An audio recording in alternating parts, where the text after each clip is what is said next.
Di forum itu dia bilang bahwa legislator sulit mendapatkan duit halal. Waduh. Karena ada istilah copet-copet. Copet-copet dikit ya, copet-copet dikit. Oke. Kalau anggota DPR ini mulus sampai 5 tahun, dia bisa mengumpulkan atau membawa pulang sekitar ya hampir 40 miliar 30 lah ya. sampai 40 miliar ya Nil ya. Kita ke 25 Agustus dulu ya, di hari Senin itu. Jadi banyak yang bilang narasumber kita gua temuin itu, ini demonstrasinya aneh. Anehnya gimana itu sih? Anehnya kenapa? Manuver Dasko ini cuma hanya untuk meredam aksi massa. Nah, sebenarnya nanti anggaran ini akan tetap ada, tapi mungkin dengan nomenklatur atau penamaan yang lain. Yang lain gitu ya. Kalau memang Anda sebagai wakil rakyat, ya sudah itu hak Anda yang Anda terima, ya segitu, nggak usah kemudian ikut nyopet gitu kan, apalagi kemudian meminta jatah insentif atau tunjangan yang lebih gede.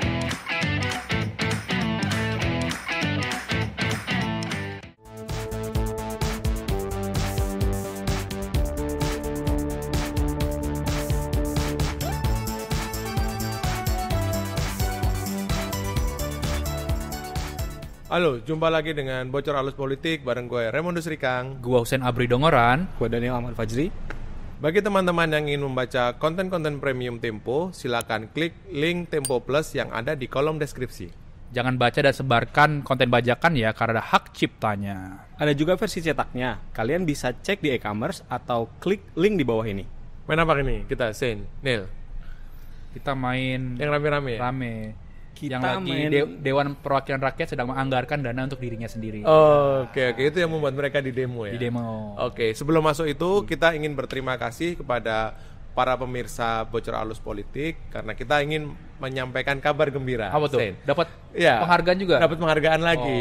Kali ini Cica mendapatkan Udin Award dari Aliansi Jurnalis Independen Indonesia atas keberaniannya melawan teror kepala babi. Kita tahu Sen, tahun lalu Bocor Halus Politik, Daniel, juga mendapatkan Udin Award. Jadi ini penghargaan yang Dua. sekian kalinya Sekian kalinya. untuk Bocor Halus Politik. Tapi itu bukan dari keluarga kan, Kang? Bukan nih, ini dari Aliansi Jurnalis Independen Indonesia. Gitu. Bukan kayak kawan kita yang sebelah sana gitu kan. Ya lagi demo Iya. terus ngasih penghargaan Ya, gelar atau tanda kehormatan untuk saudara-saudaranya, bahkan orang-orang partainya dikasih sih. Banyak banget. Banget. Ada koruptor dikasih kan.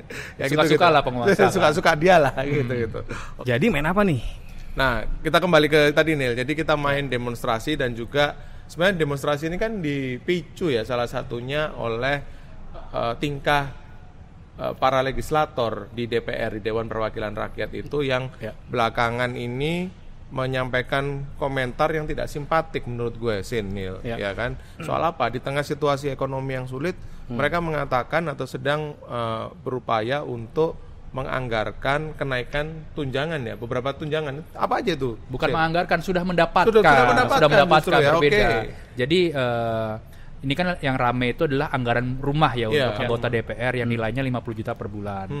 Nah, kalau misalkan Coba lu hitung, 50 juta 50 kali 12 kan 600 juta Oke, gitu bukan kan. 26 hari ya. Bukan 26 hari. Yang 3 juta kali berapa tiba-tiba Sim Salabim angkanya keluar itu. Iya. Jadi 50 juta. Nah, 50 juta per bulan dikali 12 ya minimal setahun sekali bisa beli lah itu rumah-rumah di BSD pinggiran lumayan ya. Lumayan. Langsung lunas ya. Langsung lunas. Nah, sebetulnya ini demonstrasi atau kemarahan masyarakat itu akumulasi dengan tingkah pongahnya DPR begitu kan. Selain misalkan tadi anggaran yang Kang sebut, coba di riset tuh berapa setahun ke belakang lah berapa manuver politik ataupun kelakuan mereka yang mencederai hati rakyat begitu ya. Misalkan undang-undang kayak KUHAP kemarin pernah kita bahas juga menimbulkan gejolak di masyarakat dan lainnya, termasuk itu tuh waktu 17 Agustus atau hari kemerdekaan di DPR menjadi tempat jogetnya anggota DPR gitu kan. Itu kan lihat aja media sosial lah ya, maupun sentimen publik yang lembaga-lembaga buat gitu kan menimbulkan kemarahan juga. Sen, Nil, tapi sebelum jauh, ini kenapa baru ribut sekarang ya, di luar bahwa dipicu oleh tingkah laku anggota DPR yang joget-joget di tengah situasi yang tidak baik begitu. Tetapi yang kita himpun sebenarnya informasinya adalah tunjangan rumah salah satunya itu sudah diberikan kepada anggota DPR yang baru pada Oktober atau akhir tahun 2024. Tapi kenapa baru ribut bulan 8 2025 ini sih? Jadi Kang, Sein, awalnya ribut-ribut ini dimulai saat Zulfikar Arsysadikin, politikus dari fraksi Partai Golkar, berdiskusi di forum Indonesia Corruption Watch atau ICW. Di forum itu dia bilang bahwa legislator sulit mendapatkan duit halal. Waduh. Karena ada istilah copet-copet. Copet-copet dikit ya, copet-copet dikit. Oke. Lalu statement tersebut direspons oleh politikus Partai Demokrasi Indonesia Perjuangan, Tubagus Hasanuddin. Dia bilang ada kenaikan tunjangan atau gaji DPR pada tahun ini. Dia bilang gaji DPR itu bisa sampai 100 juta. Okay. Nah, statement tersebut juga dijelaskan lagi oleh Wakil Ketua DPR Yang kemarin salah yang itu. bikin heboh. Yang salah itu. Gimana sih? 3 juta kali berapa tuh? 3 juta kali berapa? Pokoknya viral di internet kan. Iya. Jadi meme segala macam. Berarti tugas Mendikbud berat ya kali hitungnya itu. Dan disitulah menjadi pemantik teman-teman untuk demo. Nil, Zen, ini kan mereka artinya diberikan fasilitas uang ya, agar anggota DPR yang bertugas di Jakarta ini bisa mendapatkan tempat tinggal di Jakarta, kan mereka dari daerah-daerah gitu kan. Nah, setahu gue nih sebenarnya pemerintah atau negara kan sudah memberikan rumah dinas, ya kan. Salah satunya komplek yang gede, Kalibata, luas banget itu di Kalibata ya, tidak jauh dari Kalibata City gitu. Nah, kenapa rumah DPR yang di Kalibata ini situasinya kenapa? Kita sudah reportase ke sana belum nih? Sudah. Jadi ada jurnalis Tempo. Nah, namanya siapa itu? Yang Asi Bayongbong gitu kan. Egi dan Dian juga sudah 2 kali berarti kita ke sana. Bisa Jadi, masuk nggak itu? Bisa masuk dengan cara-cara jurnalis gitu kan. Oke. Jadi kalau misalkan kita menyatakan ingin reportase atau segala macam pasti dilarang oleh Pamdal di sana. Nah, begitu melihat kompleks perumahan DPR itu kondisinya sudah ibaratnya tidak terawat karena tidak dihuni lagi oleh para anggota DPR. Apa namanya, rumput-rumput sudah tinggi segala macam dan sepi. Nah, dulu kan kita kalau ketemu narasumber juga sering ya ke kompleks DPR kan. Banyak sekali mobil-mobil mewah, lalu juga ada yang diisi oleh anggota DPR, ada juga yang dikosongin tetapi diisi oleh para stafnya. Dan memang ya kalau ini dulu kalau kita diskusi sama teman-teman di DPR, dia juga mengeluhkan. Kenapa mengeluhkan? Bayangin Sen, tiap tahun itu pasti ada anggaran untuk renovasi, renovasi rumah. Tapi kita nggak tahu nih barangnya seperti misalkan nih dia sempat ditunjukin kayak misalkan lemari, katanya lemari bagus tapi dari hasil bubuk serabut dia bilang gitu kan. Ini kan pasti ada permainan apa dia. Kualitasnya lah ya. Kualitasnya mungkin diturunkan atau seperti itu gitu. Ya. Dan memang gue juga sering juga main Nil ke kompleks anggota DPR ya, kompleks tempat tinggal anggota DPR di Kalibata sebelum kosong seperti sekarang. Selain tadi yang sudah disebutkan oleh dan diceritakan oleh Hussein bahwa rumahnya tidak ditinggali, ya ada sih anggota DPR yang bertempat tinggal atau memilih tempat tinggal di sana, tapi sebagian besar itu ditempati oleh staf khusus atau tenaga ahli ya kan, yang mereka pilih atau memilih untuk bertempat tinggal di sana. Dan bagi mereka yang atau anggota DPR yang memilih untuk bertinggal atau bermukim di sana gitu kan, karena tetangga kanan kirinya kosong sih, jadi ada yang 2 rumah jadi 1 rumah gitu kan. Jadi waduh, sebelah gue kosong nih, akhirnya dipakai juga. Apalagi kalau politikus atau anggota DPR-nya ini punya posisi yang lumayan tinggi. Sudah dewa-dewa ya, dewa-dewa partai ya. Dewa partai. Nah, itu biasanya ada pakai beberapa unit rumah gitu, karena mereka memang sebelah kanan kirinya kosong. Dan pernah kita tanya juga kan, ini lu gimana nih ngebongkar gini biaya sendiri katanya. Dan lu ingat nggak sih, kita juga pernah berkunjung ke rumah salah satu anggota DPR ya, yang direnovasi lumayan besar ininya perubahannya gitu. Dan di dalam rumah itu salah satu renovasinya adalah ada bar, ada mini bar lah gitu kan. Yang kita makan rengginang juga ya. Rengginang juga gitu. Jadi situasinya di kompleks anggota DPR, kompleks tempat tinggal anggota DPR seperti itu sebelum situasinya kosong seperti sekarang gitu. Nah, sekarang kan anggota DPR nggak dapat lagi rumah dinas begitu ya. Sekarang mereka tinggal di mana nih, Kang Nil? Siapa yang udah wawancara? Daniel nih udah datang ke rumah atau ke apartemen anggota DPR nih yang mereka pakai uang itu. Jadi kemarin gue ikut salah satu legislator yang tinggal di kawasan Jakarta Selatan, deket lah sama DPR, kurang lebih 15 menit lah. Jadi gue ikut ke salah satu apartemen yang dia sewa. Luasnya itu sekitar 96 meter, kurang lebih 3 kamar lah. 2 kamar mandi, 1 di dalam dan 1 di luar. Fasilitasnya itu ya full furnish. Jadi di dalamnya itu udah lengkap fasilitas seperti TV,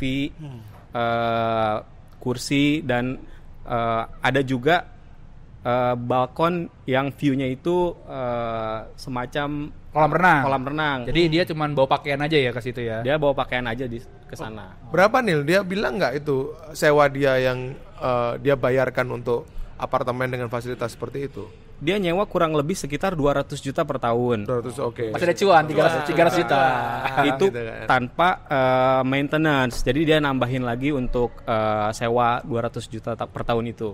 Oke, artinya dengan anggaran yang tadi disebutkan Husein di awal yang 50 juta per bulan, setahun katakanlah dia 600 juta. 600 juta. Kalau dia 200 juta per tahun, Berarti artinya 400 juta. Masih ada sisa 400 juta ya, cukup lah kalau untuk nutupin IPL atau Ya, maintenance. katakanlah IPL tadi kan bulan cuannya 300 juta kan. Iya. Katakanlah IPL 100 juta kan. Berarti Iya. kan 200 tambah cepet 300. Iya. 600 kali kurang 300 jadi 300 kan. Iya, masih ada lah, bisa simpen-simpen Masih dikit. bisa buat persiapan pemilu selanjutnya. Oke.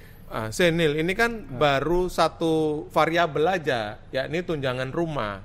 Nah, informasi yang kita kumpulkan sebenarnya anggota DPR itu tidak hanya menerima satu item atau satu variabel tunjangan aja, bener nggak? Betul. Ada tunjangan-tunjangan lain yang sebenarnya nilainya lebih gede, bener nggak? Besar banget. Nah, kita sudah menemukan apa itu, kita cek Senil? dokumennya dulu Iya, nih supaya coba. nanti gak dibilang omong-omong. Iya.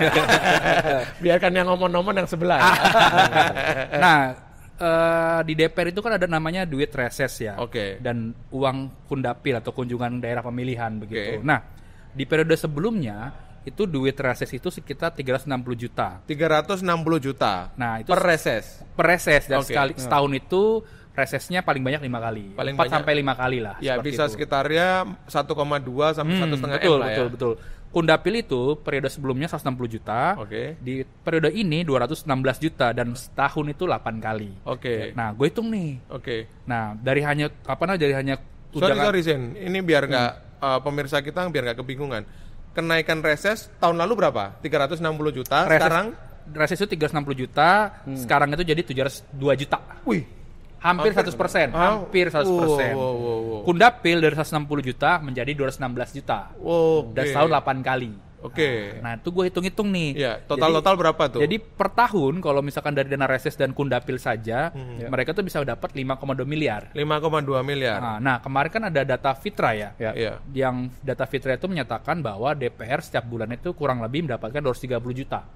Nah, kalau kita tambah dengan duit dana reses dan dana kundapil, artinya DPR setahun itu bisa dapat 7,9 miliar. Ya, kalau kita bagi 12 atau bagi setahun, per bulan itu mereka bisa ngantongin 658 juta per bulan. Per bulan. Belum lagi amplop-amplop coklat kalau misalkan dia ngisi acara di mana, Ya. rapat di mana tuh kan minimal 5 juta 10 juta dia dapat begitu ya. Iya. Nah, gede banget Kang. Gede lah. Terus tadi gue bagi tuh 658 juta dibagi UMR Jakarta gitu kan. Oke, berarti untuk Berarti bisa bayar dia berapa tuh buruh? bisa membayar 120 orang 120 buruh ya? Jakarta, kan? Jakarta, Tapi ya? kalau misalkan di ND di daerah-daerah tertinggal gitu kan Iya. mungkin bisa membayar Lebih. satu kelurahan kali ya.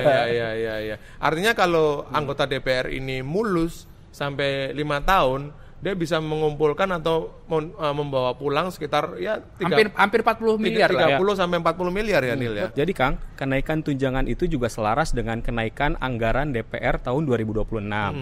Kalau tahun kemarin itu DPR dapat 6,6 triliun, tahun depan DPR itu dapat 9,9 triliun. Oke. Hampir 50% ya naiknya. Hampir ya. 50%. Gelondongan nih untuk lembaga DPR ya.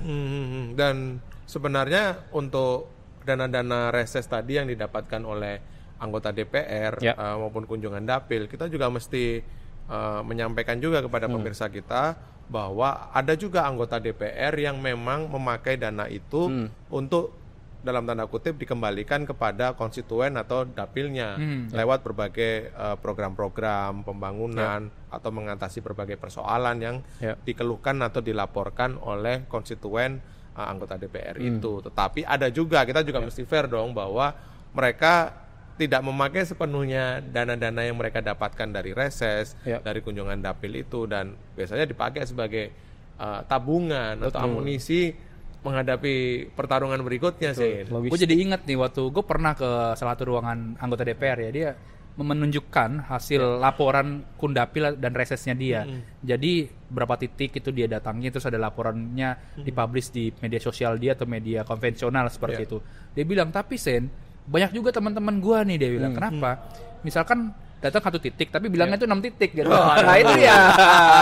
Itu dia tuh. Ya. Dan sebenarnya kan lu juga pernah nulis ya, Sen, beberapa waktu yang lalu ya, beberapa tahun yang lalu ya, soal bagaimana sih DPR ini, anggota DPR juga ya, mengotak-atik dana-dana yang menjadi fasilitas mereka. Ingat nggak lu? Ingat. Jadi gue ini ibaratnya sejarah terulang kembali gitu kan. Nah waktu itu gue pernah nulis ya soal, mungkin ini rame-rame soal pengadaan dana gorden ya. Gorden DPR tuh 46 miliar. Tapi jauh sebelumnya juga pernah ada tuh waktu DPR ingin membangun apartemen di dekat GBK yang sekarang menjadi Senayan Park gitu kan. Dulu ketua DPR-nya tuh Setia Novanto. Itu kan ribut juga dan lain-lain begitu ya. Dan dulu juga pernah ada anggaran pengharum ruangan DPR itu kan miliaran rupiah gitu kan. Nah, gara-gara kita membahas topik ini tadi gue riset tuh di LPSE. Jangan-jangan ada yang aneh-aneh gitu. Ada juga aneh tapi semakin sedikit kan. Semakin sedikit dan enggak sesuai lah, misalkan anggaran lu tadi kata Daniel 6,69 triliun tapi itu kecil-kecil semua. Tapi menarik adalah ada tulisan anggaran untuk makan rusa. Berapa? Makan dan pengobatan rusa. Berapa itu? 3,1 miliar. 3,1 miliar. Berarti sayurnya atau wortelnya datang dari Amerika. Amerika dia. Jangan-jangan itu deal-deal resiprokal tuh. Wortelnya dari sana. Dokternya dia apa? Wortelnya dikirim dari Amerika. Nah, Nil, ini setelah ada demonstrasi besar pada Senin lalu ya, 25 Agustus, bagaimana nasib tunjangan-tunjangan yang akan diterima oleh anggota DPR ini? Kemarin Wakil Ketua DPR Sufmi Dasko Ahmad sudah memberikan statement khusus ya, merespons fasilitas atau tunjangan ini. Jadi Kang, gue udah bertemu sama beberapa orang di DPR. Mereka ini cerita, Sen, bahwa manuver Dasko ini cuma hanya untuk meredam aksi massa. Nah, sebenarnya nanti anggaran ini akan tetap ada, tapi mungkin dengan nomenklatur atau penamaan yang lain gitu ya. Bisa tunjangan apa begitu. Mereka mencurigai begitu ini ya. Ini anggota Banggar kan pasti. Persis. Dan mereka mengungkapkan atau mengekspresikan kecewaan karena beberapa anggota DPR di daerah itu pasti bakal kesulitan kalau tidak ada tunjangan rumah. Nah, ini sebetulnya kan yang paling jarang disorot itu adalah di mana sebetulnya anggaran-anggaran ini dibahas. Karena kan di badan anggaran DPR itu kan ibaratnya gelondongan sudah semua jadi ya. Iya. Nah, Daniel udah cerita nih, gimana nih? Jadi 1 hari setelah Dasko ngomong itu, atau persisnya 2 hari setelah aksi demo Senin ya, hari Senin itu, Badan Urusan Rumah Tangga DPR ini menggelar rapat. Nah, tugas Badan Urusan Rumah Tangga ini mengatur soal usulan-usulan anggaran yang akan disampaikan ke Badan Anggaran DPR. Untuk internal ya, internal DPR. Salah satunya ya rumah ya, alat tulis, semuanya lah ya. Pokoknya yang berkaitan dengan aktivitas DPR lah ya. Persis. Jadi sampai hari Kamis belum ada kesepakatan di antara teman-teman di Badan Urusan Rumah Tangga ini. Apakah dihapus atau tidak? Dihapus apa tidak? Salah satu kawan di BURT ini cerita bahwa masih dipending kata dia. Pembahasannya ya? Pembahasannya masih pending, jadi belum ada keputusan sampai saat ini. Karena kan sekarang ini kan sudah selesai dibahasnya di 2024. Sekarang harusnya sampai akhir tahun tuh tetap masih ada 50 jutanya. Persis, gitu, karena mereka berasumsi bahwa ini pasti sudah ada istilahnya itu asesmennya. Jadi tidak mungkin hanya untuk 1 tahun saja, Sen. Langsung di-cut gitu. 50 juta itu. Oke. Artinya ini masih ada tarik ulur, masih ada diskusi, masih ada pembahasan final ya. Apakah anggaran atau tunjangan-tunjangan yang naik itu tadi nanti akan masuk ke dalam anggaran DPR atau enggak. Tetapi kita juga perlu ngasih perspektif juga ke pembaca nih, Sen. Kenapa ini tunjangan seperti ini diberikan gitu kan? Ada motif tertentu enggak? Informasi yang kita kumpulkan apa ini? Nah, ada teman politikus yang cerita bahwa kenapa sih tunjangan DPR ini dinaikkan dengan angkanya cukup fantastis ya, kalau dijumlah itu 658 juta per bulan, itu dengan harapan bahwa anggota DPR itu tidak nyopet-nyopet atau korupsi dari mata anggaran di pemerintahan begitu. Nah, selain itu juga anggota DPR dimanjakanlah dengan banyak tenaga ahli di sekelilingnya begitu, dan tenaga ahli ini juga mendapatkan kenaikan gaji kan. Oh, naik gaji juga mereka. Naik gaji juga mereka. Ada yang cerita juga senang lah naik gaji, tapi ada juga yang ngenes. Kenapa? Karena ada juga anggota DPR yang motong-motong tuh, misalkan lu dapat sekitar 11 juta gitu ya. Gajinya tenaga ahli, tapi bisa dipotong 50%-nya dengan alasan dibuat konstituen atau lain-lain gitu. Trik-trik DPR lah. Tapi bagaimanapun ini alasan yang tidak bisa dibenarkan ya, Sen. Keliru bahwa mencegah atau menghalangi apapun namanya ya, agar kolega-kolega di DPR atau anggota DPR itu tidak korupsi dari program-program atau proyek-proyek dengan memberikan insentif yang lebih besar, itu tentu saja dengan alasan apapun tidak bisa dicari pembenarannya. Gitu. Ya sudah, kalau memang Anda sebagai wakil rakyat, ya sudah, itu hak Anda yang Anda terima, ya segitu, nggak usah kemudian ikut nyopet gitu kan, apalagi kemudian meminta jatah insentif atau tunjangan yang lebih gede. Ya, kalau kita bandingkan dengan negara lain kan kita cukup besar ya, bahkan di Norwegia gitu mereka nggak ada tunjangan lain-lainnya. Kayaknya pejabat kita tuh kalau mencontohkan, kalau misalkan kayak harga beras di Jepang, misalkan di sekarang besar gitu kan, terus harga beras di sini perbandingan gimana? Ya sama kok sama harga beras di Jepang gitu. Kalau masalah tunjangan buat DPR, mereka nggak mau membandingkan dirinya sendiri gitu kan. Jadi mestinya mereka membandingkan ya, bagaimana, apalagi kalau dibandingkan kinerja, mungkin mereka malu kali. Apa kinerjanya? Tapi yang gue aneh tadi gue bilang tengah-tengah ya, di saat kementerian lain kena pangkas, di saat pemerintahan daerah itu dana transfer daerah dipotong, DPR itu anggarannya naik gitu.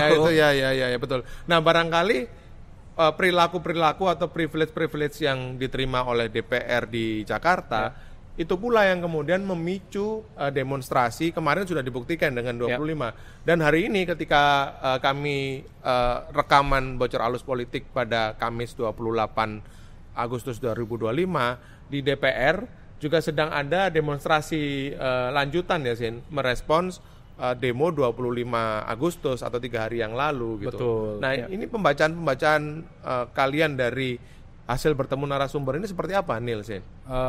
Jadi kita ke 25 Agustus dulu ya, di hari Senin itu.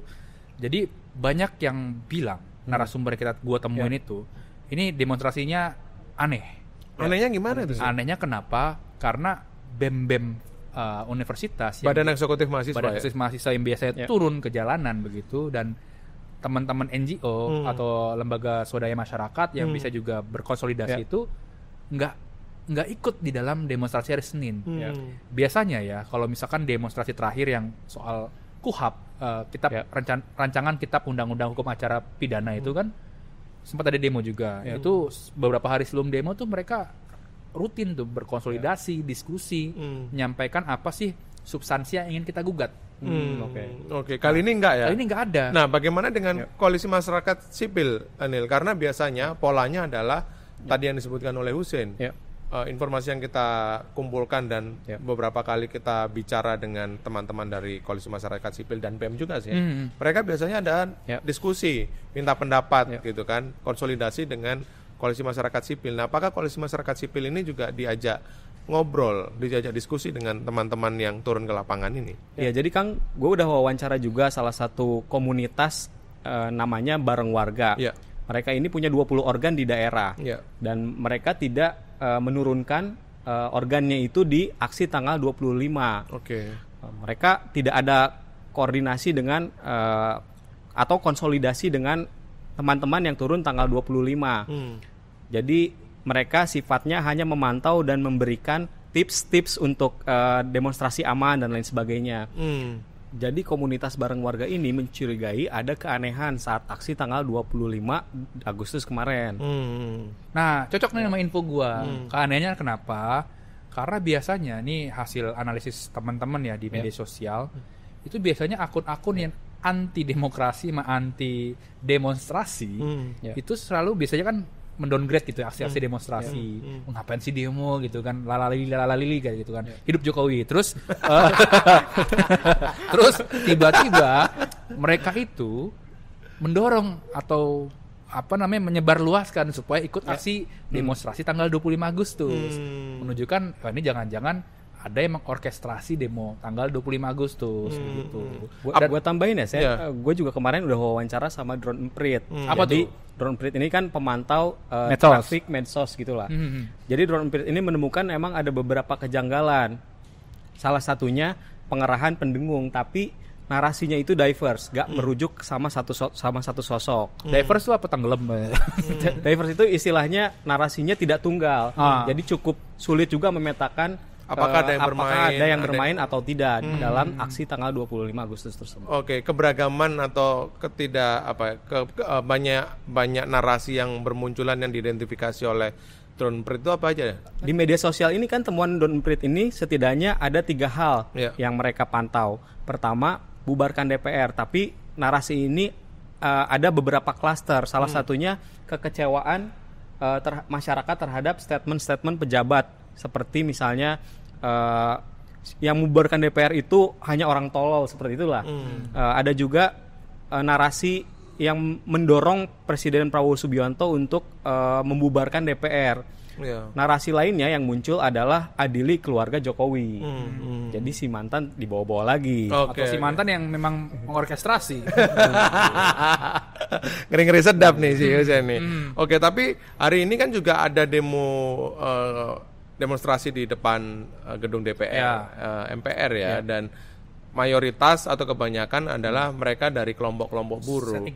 Ya, kelompok-kelompok buruh. Nah, mereka sebenarnya sikapnya seperti apa? Apakah tuntutan mereka sama sih dengan demonstrasi pada 25 Agustus 2025 atau mereka membawa agenda lain nih sebenarnya? Beda, Kang. Kalau tanggal 25 Agustus itu kan membubarkan DPR.